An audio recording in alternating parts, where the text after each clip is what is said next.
Hello there, y'all.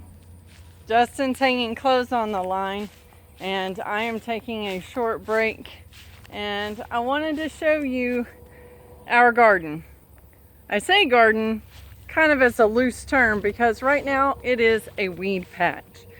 And the main reason I want to show it, there's two reasons. One, I want a before and after picture, and two, I want to encourage you to not give up. Even if the garden is not working out the way you wanted, do not give up. I've been tempted to give up this year because, well, you're about to see. But sometimes life gets busy and the weeds get away from you, especially whenever we have such a rainy year and just the constant rain keeps you from being in the garden and prevents you from doing what you want to do. However, there's always hope. It may not be the ideal that you were hoping for when you were, planning your ideal garden, but you can still have a productive garden if you're able to devote some small amounts of time to clean it up. So here's the garden, aka the weed patch. It's kind of hard to see the actual plants that we are wanting to grow as opposed to the plants that we not so much wanted.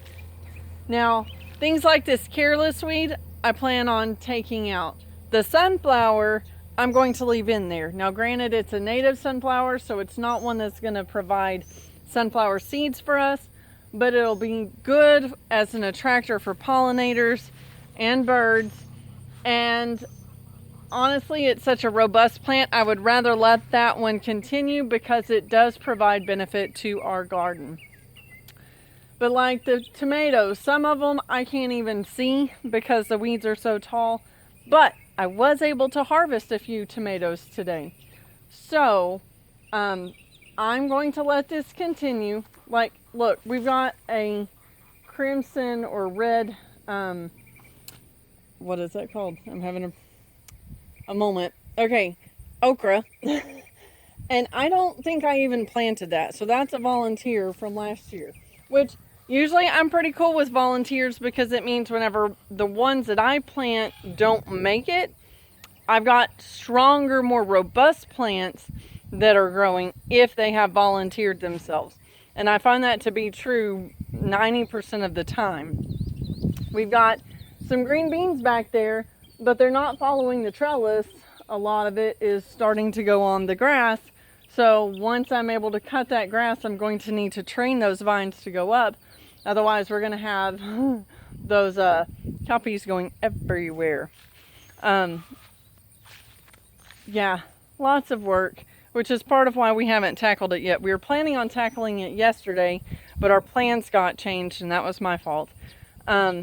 But just I'm gonna be determined that we will have an after picture. Again, that's not perfect, but it's gonna be way better than what this is now.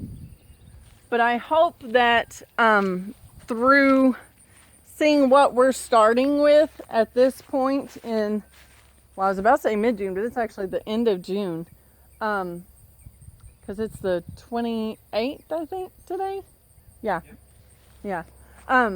So having this at the end of June, there is still time to rescue enough of it for it to thrive and produce food for us for the year.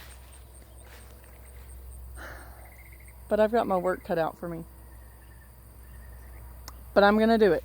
I'm determined. All right, y'all have a blessed day, and we'll talk to y'all again soon. Oh, and did you notice? It's short again.